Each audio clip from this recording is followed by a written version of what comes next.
Sisi buat kira. Soalan pertama.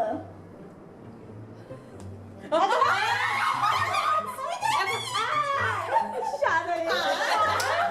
Jawapan? Eiffel Tower. Dekat mana? Paris. Paris tu dekat apa?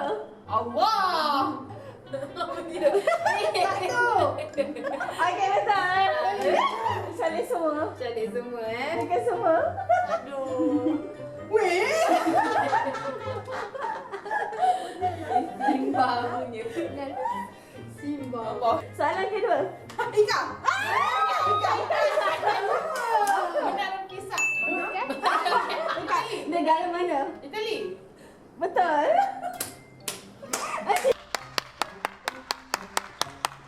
Tiga soalan ketiga. Kalau sama dia sapu mana? Dekat mana? Dekat sini. Betul. Saya kalah. Macam saya kalah. Saya tak tahu malam. Tak jawab lagi. Tak mana gitu ke macam. Kecil lah. Macam main apa tu?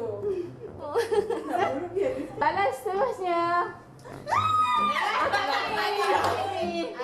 Tu Taj Mahal dekat India. Betul. Gelak kat orang ada muka sama kat pun. Di mana ni? Gelap besar je. Urus siul. Cuba lagi. Dia bagi banyak sikit, bagi banyak sikit. Mereka jangkut-jangkut. Okey. Soalan seterusnya. Dini. London. Betul. Weh, tegak macam penat je ni. Seterusnya. I know. Cantik orang muda. Bukan. Cantik peran tetap. Thailand. Ya betul Thailand. Aku buat. Bukan Thailand. Kamboja. Kamboja. Soalan senang sangat. Satu. Telur intai. Satu, dua, tiga. Dalam masa Dekat mana? Jangan sebut jawapan lagi. Dah sebut dah. Syah. Sawe piram. Dah. Dekat enjin.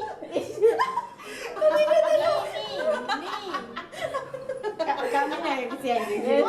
Kami. Itu nama dia Iza. Iza.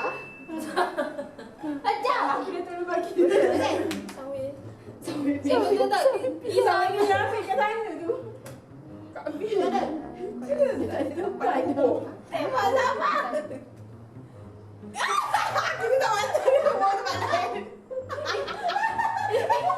Ingat. Satu, dua, tiga. Stop it. Singapore. Betul. Kan? Bukan ini kan. Dua, Kat mana tahu. tiga. I know. Macam Pichu. Betul. Macam Pichu. Kami. Tepat. Dia tepel. Cepat ayo. Terimalah kekalahan. Okay. Sorang sila tunjukkan muka kat kamera. Okay, next. Tempat kedua. Teruknya.